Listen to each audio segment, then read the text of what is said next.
like the pictures on social media where the girl will take a picture of and she says it's all about the angle, and she'll take a picture in her bathing suit and you're like, wow, she's ripped, and then she's like, but reality is this, and then she's like, she looks like me, she's got a little bit of a tummy like me, or maybe the video looks like this, or a picture, and then she turns and she's like, actually I have cellulite, or I have a lot of leg fat, or I have spider veins, and that makes you feel a little bit more recognizable, or you feel more, what's the word, like relatable. Yeah, like taking a name, you coded the door, and welcome to the game. Hi, welcome back to another episode of Dear Dilemma. We have a new anonymous submission that Brooke is going to read for us today. This one's, I think they're being funny, and I hope they are. And if they're not, we're not laughing at you, because we're going to turn this into a serious topic. But It says, learning to cope with the fact that my forehead is connected to my booty due to my baldness. That's the submission. So they're just coping with the fact of body dysmorphia, basically, that they're thinking their forehead is too big.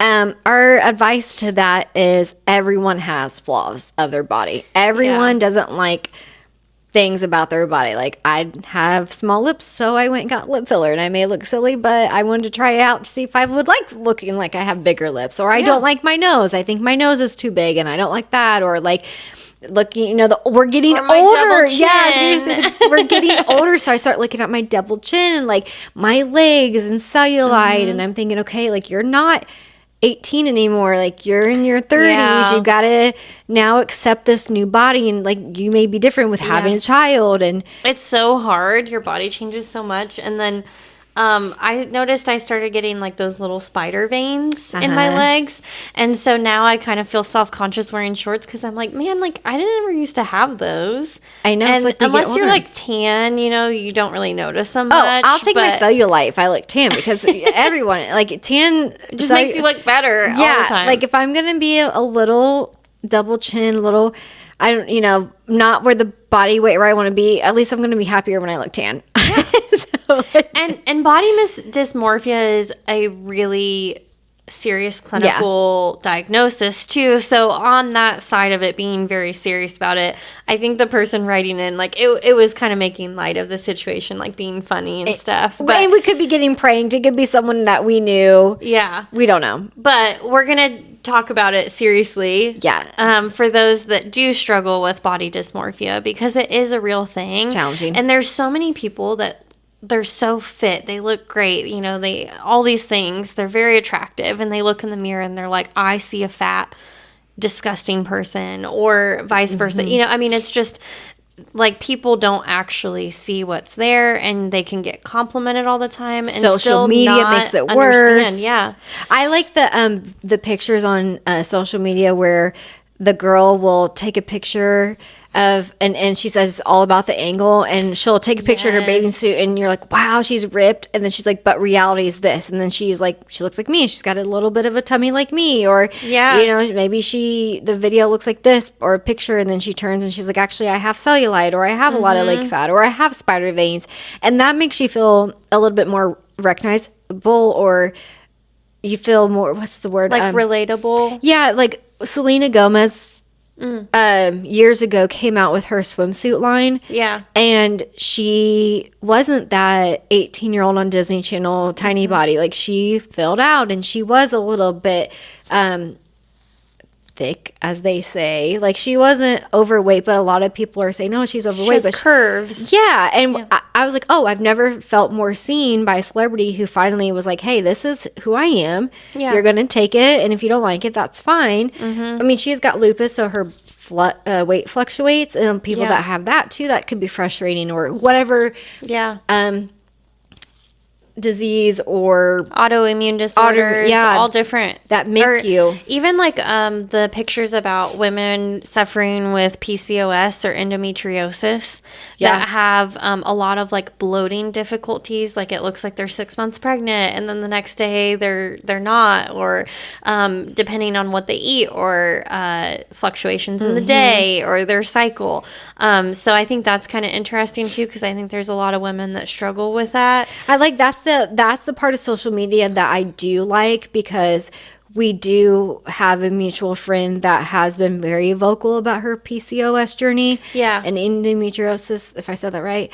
And she has gone on to social media to post those type of pictures. And she's gone on to every day make a video, not every day, but, maybe after a doctor visit, explain this. And then people that don't have that are more educated about PCOS and endometriosis. It's more awareness around or it. if you do have it, then you're like, okay, I'm not alone. And if she's being vocal, then it makes me feel comfortable enough to be vocal. Or like we have a girl that we know that is our age that has stage 4 breast cancer, and with chemo, unfortunately, she lost her hair, and so she's trying to cope with now she doesn't have hair, but how can I make this fun? So she's been very positive and upbeat, and I'm like, I don't know how you do it, because I would be a crying mess.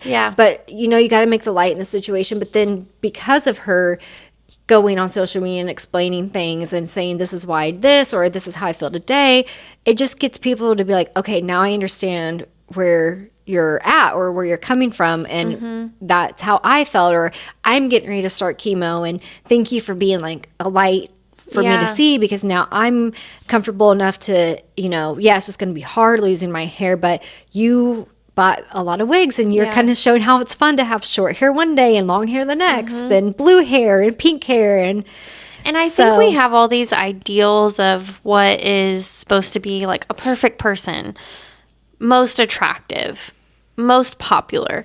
But if you take away the veil, all of those people still have insecurities about themselves, regardless of who they are.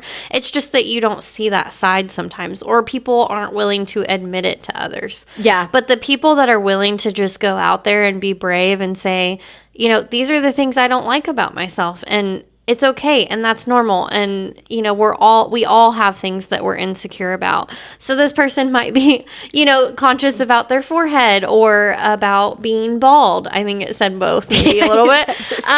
And so there are and those are real things. Like, I think back in school, do you remember where you got a 5-finger forehead? Oh, you can't do that now, but back in the day we did have jokes, because then you they were like, yeah, you're like, wait a second, what's happening?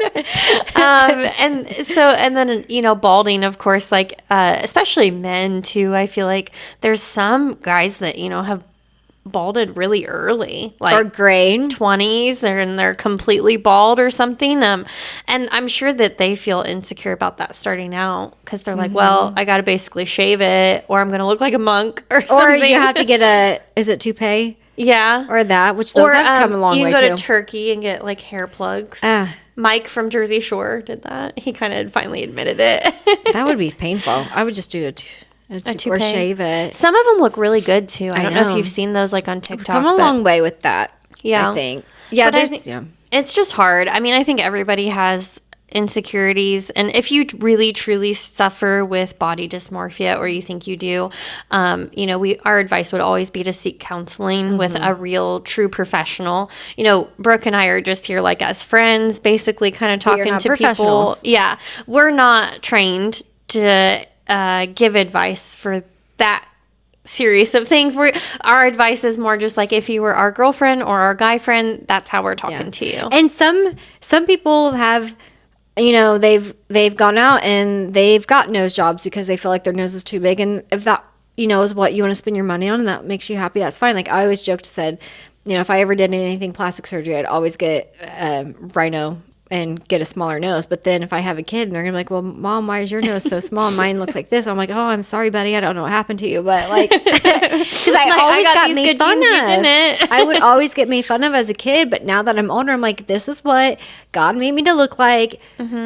And I'm not going to ever change it unless there was any reason of like nostril breathing wise. I'm not going to do that. And then for my lips, I just did it for fun because, let's be honest, Botox is in right now. I got influenced and I wanted to try it. And not saying I'll do it forever. I just wanted to try it one time to see if I liked it. But that I think is like a lot of because Botox has come such a far way, we did an episode on this, a lot of younger females that do maybe have body dysmorphia or are trying to be influencers, and they're being told, well, you don't have this, and they're getting the lip fillers, and they're getting all these different things done to their bodies, and they're not looking like. Then you go on reality TV, and people will find photos of them. They'll dig through their social media back 10 years, and you're like, you were so pretty. Like, why did you? Naturally beautiful. Naturally beautiful. Like, accept that, and don't look in the mirror. Don't listen to social media. Like, that's when you got to delete it, I think. Yeah. It's a shame how far it's gone, probably out of control in some ways. But like you said, there's also this other side where people are being more transparent and talking about those things and coming clean about their insecurities, and that everyone has them, and sharing like awareness, about things that they're going through. So I think it's kind of a double-edged sword in some, some ways. But I do think, it's hard. I mean, we appreciate you sharing with us what your insecurities are, but we just want you to know that you're not alone, and there's so many people that are going through that too. And you probably don't really have a big forehead. You probably feel like you do, but you really don't. And that's just, or maybe if this is, I'm just guessing and not saying this, but let's say this is a guy that submitted this, and maybe he had one bad day, and they were like, you're bald and you have a big forehead. You know how girls can be catty. Yeah. Don't listen to them. You accept your forehead, and you accept your baldness, because some girls love a bald man. And guess what? Girls that have, is it alopecia? Yes. And all of that, guys love that too. Like, or you got wigs. You got for a guy, you just put on a backward baseball cap and you're good. No one needs to know. Women love a little backwards hat. I'm just telling you. No one needs to know. Yeah, and or if you gray early, that's okay too. Because I deal with that hardcore. I started getting grays when I was 18, and it was something that I was really self-conscious about for a long time. I actually was just telling Brooke recently, I'm like, I am just tired of dyeing it all the time. I would end up dyeing it myself, because it was like every 2 to 3 weeks I just had gray streaks coming in, and I'm pretty much all salt and pepper. So recently I just got a bunch of little baby lights put in where it's going to kind of cover, and as my gray grows in, it's just going to be less noticeable, and I'm just going to let it go. I think it's cool, because I think it makes you unique, especially for people that have like the patch of hair, because of it's a birthmark, but it grows in like the completely different color, like my son. Yes. Did you know he has one? Yes. I think that's so cool, because I'm like, that's unique, and maybe kids don't see that, and they'll make fun of them in elementary, but they'll realize, like, I forget what it's called, but the people that have a brown eye and a blue eye, that's really cool. That's unique. And I mean, my fiance, he's got some gray spots, and they're starting to get a little bit more, and I'm like, hey, I knew that, your dad grayed early, and it's in your blood, it's in genes, it's going to happen. Like, it's, I'm not going to leave you because of that. And it's weird. My husband's starting to get some gray hair too, and I notice it more, and I'm like, I don't know why. To the club. I think it's kind of like attractive. It's like, wow, you've been through some stuff, and you're more distinguished. He's now. like, wow, you've really been through some stuff since you were 18. I've been really, really stressed. Well, hopefully this helps. Based off the emoji that is also on the submission, I'm thinking it's a joke. But what was the emoji? I don't think I saw it. It was kind of like a. I don't think it was a super serious one, but regardless, whatever body dysmorphia that you're dealing with, you're not alone. But definitely seek, I think, therapy, because you can find ways to better assist yourself in that. Yeah, and just overcome it. Yeah. Don't forget to like, comment, and subscribe on TikTok, YouTube, and Instagram at Dear Dilemma Official. And the QR code that has been on this video the whole time, we probably should say this, and it'll be at the end. Make sure that you screenshot that, and when you go back into your photos, if you just hold down, the link will pop up, which takes you to our 100% anonymous submission page, where you can write in your submission to us, and it'll be featured on one of our upcoming episodes. So yeah, we'll have a great rest of your week. We'll see you next time.